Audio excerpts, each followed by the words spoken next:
It does not conclude in court, or under the glare of cross-examination. Rather, it finishes in an announcement on a Wednesday morning.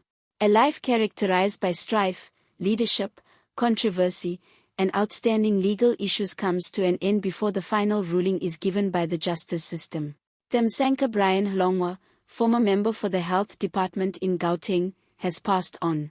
With him, South Africa finds itself faced, once more, and increasingly familiar, with an uncomfortable question: how does history judge leaders whose careers in politics are intertwined with charges not adjudicated in court?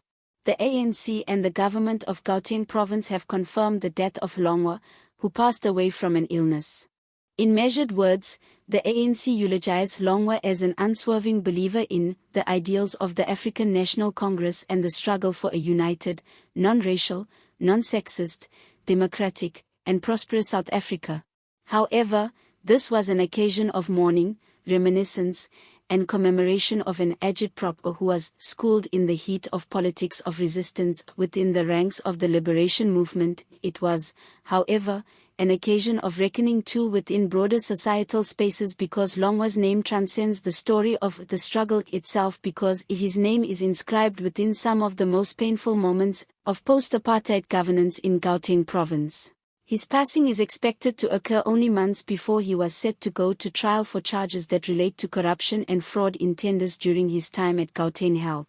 The trial, which has taken years to come to pass and has faced challenges from extradition to ending up in court, will never come to a conclusion despite its lengthy process, as this key figure is left with nothing but charges suspended in mid-air with no trial to come.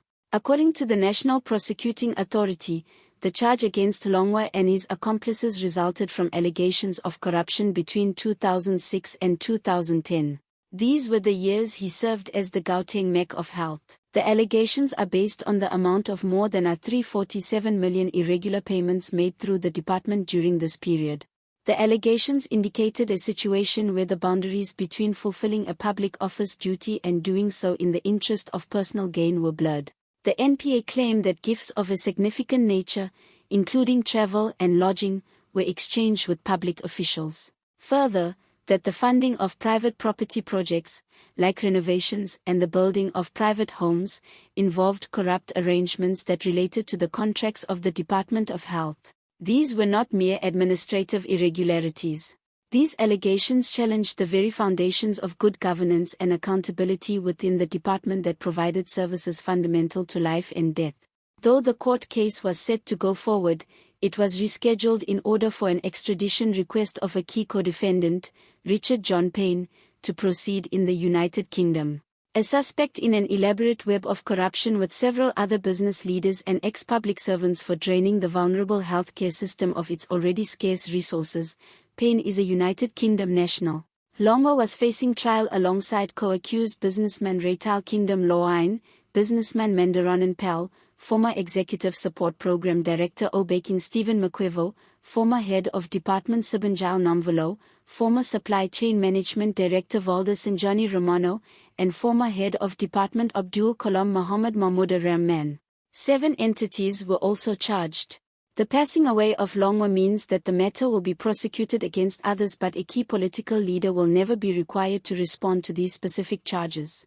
But for others, it presents a deep sense of injustice that lingers. To others, it simply reinforces a long-held conviction that those who wield great political power tend to escape completely the reckoning, or not completely for acquittal necessarily, but rather for the intervention of time or death. However, the case of Thamsanqa Hlongwa cannot be told simply by the charges laid against him. To grasp the importance of his death, one must go back to the period that spawned the likes of Hlongwa.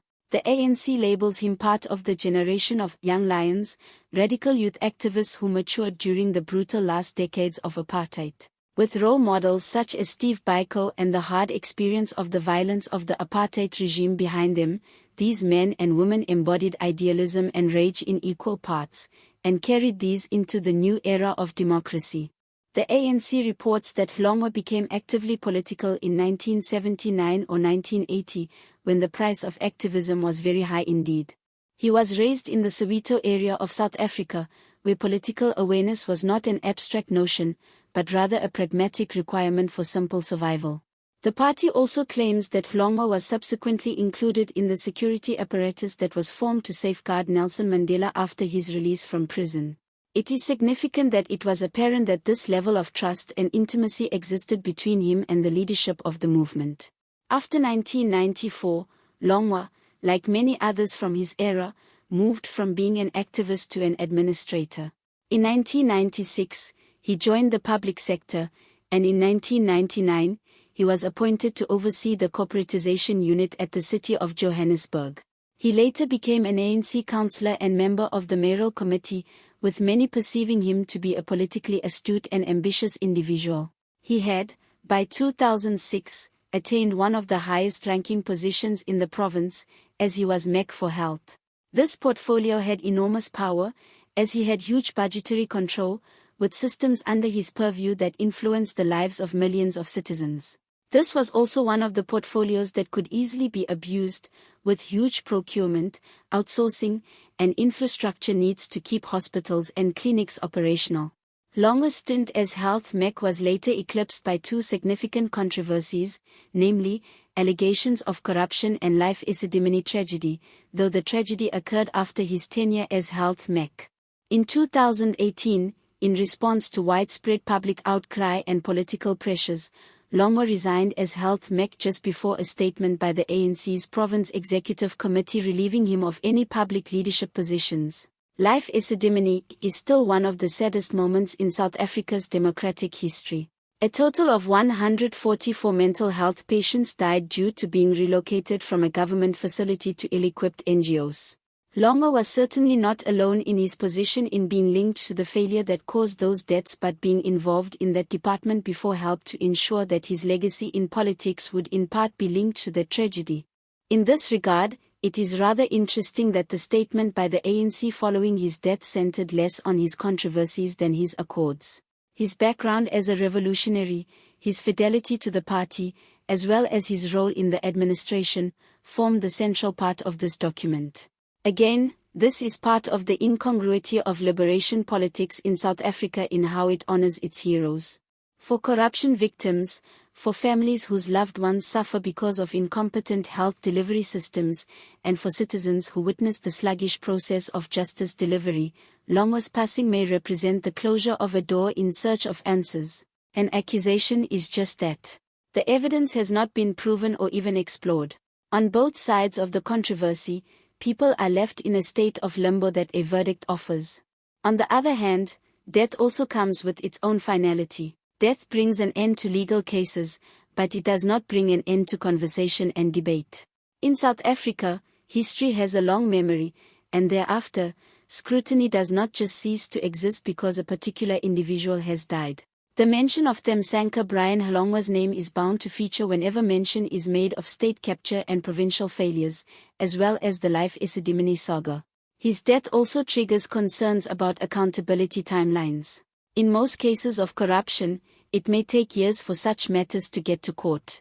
If the suspects die before verdicts are reached, it further undermines confidence in the justice system. There is an perception that when accountability is delayed, it is also denied.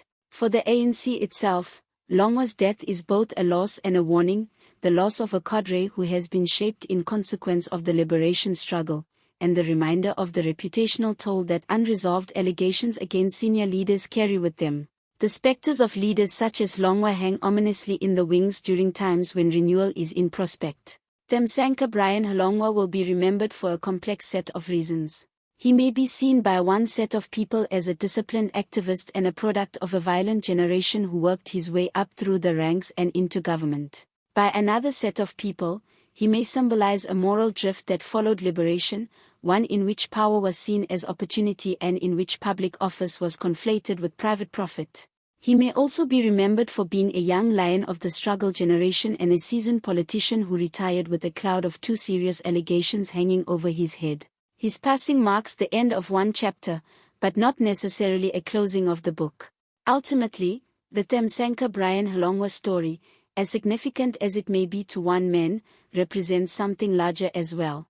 It represents, first of all, the system that exalted this man, failed to hold him in check, and proved unable to finish its business with him in time. It represents, as well, this difficult simultaneity of liberation past and accountability as democracy, the coexistence of reverence and reckoning. And it represents, finally, this country learning, even now, how to celebrate the past without absolving the failures of the present. The unanswered questions are, of course, suspended in all of this.